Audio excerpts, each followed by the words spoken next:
Welcome to The Responsible Resident. I'm Amber Stitt. This podcast takes a common sense approach to financial decisions for physicians, breaking down complex topics into something clear, practical, and usable. Because you shouldn't have to have a finance degree to build financial freedom. Today's topic is an important one for residents, fellows, and early attendings reviewing disability insurance policies. Future purchase options. FPOs are another way to refer to these. This is the parent name of this type of feature. Specifically, we're going to break down the difference between two features physicians often see in disability insurance contracts.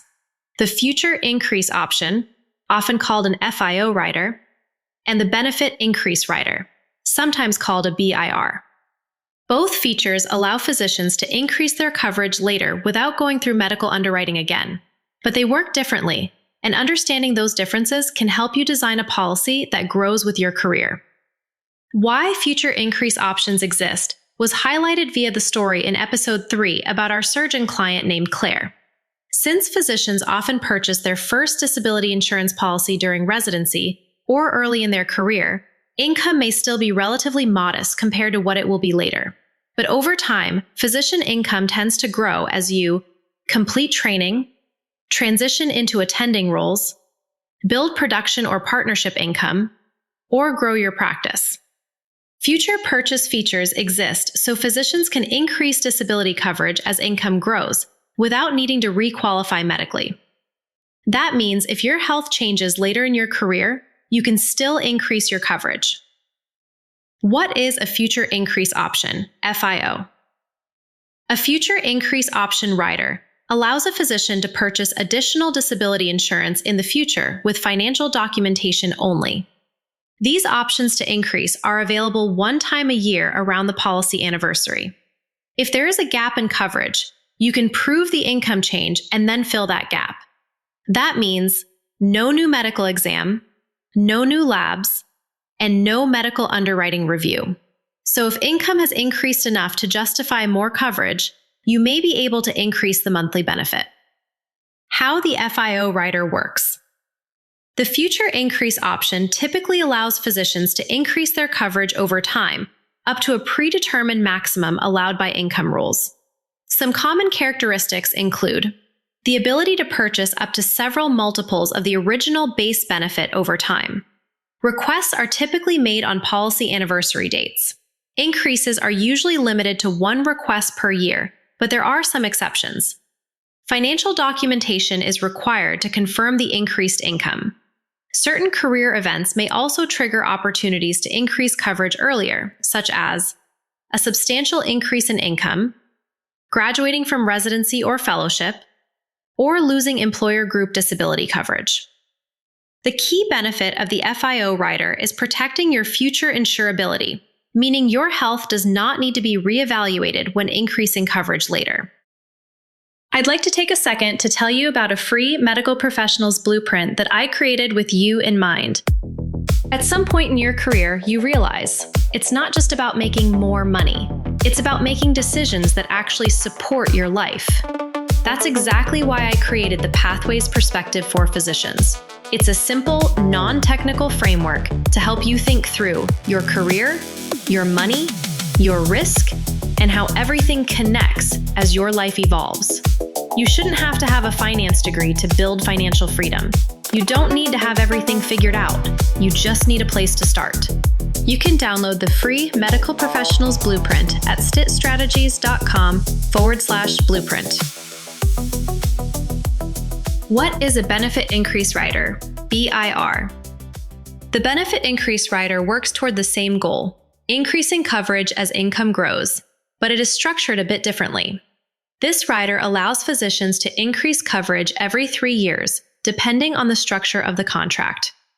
There are also similar exceptions to the 3-year rule, like with the FIO discussed earlier. How does the benefit increase rider work? The benefit increase rider typically includes features such as increasing benefits without medical underwriting, requiring financial documentation depending on the amount of increase requested, and allowing increases up to current issue and participation limits with a specific minimum and maximum allowed. To keep the rider active, physicians typically need to check in during the anniversary window by submitting documentation. Another important feature is that this rider is commonly included at no additional cost on many policies issued to physicians early in their careers. The trade-off here is that you have to submit documentation during your policy anniversary, or this free feature can be forfeited. Your advisor should be helping you with this into the future. They are compensated to help you with reminders and submitting paperwork when the time is right. What is most common now, present day? Today, many physicians, particularly residents, fellows, and early attendings, often choose the benefit increase rider rather than purchasing the future increase option rider.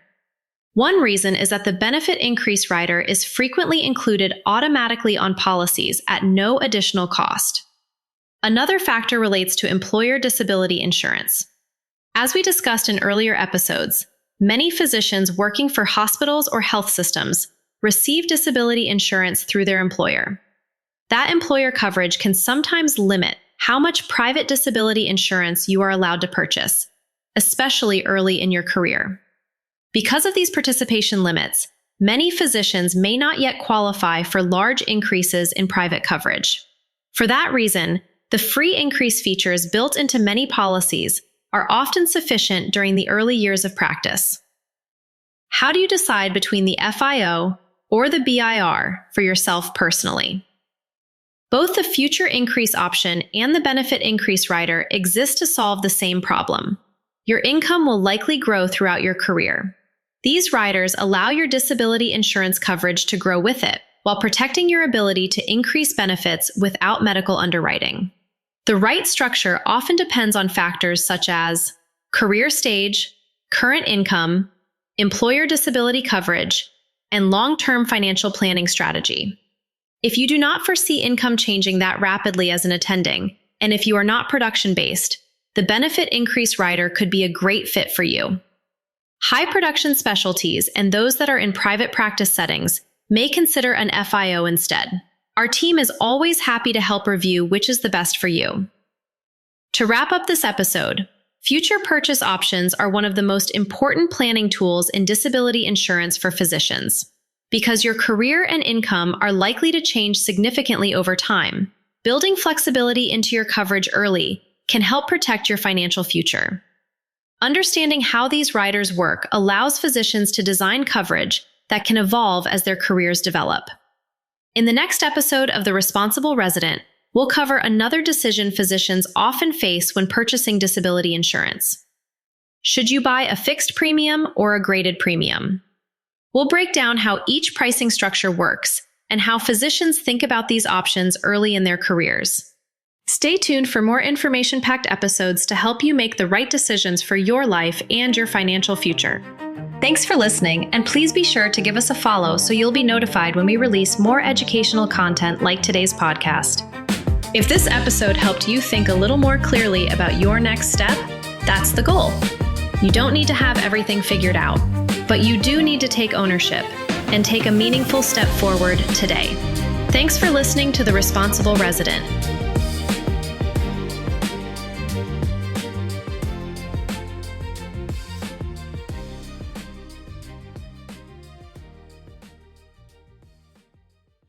As a reminder, this podcast is for general educational purposes only. It is not legal, tax, or individualized financial advice, and coverage options will vary based on your personal situation.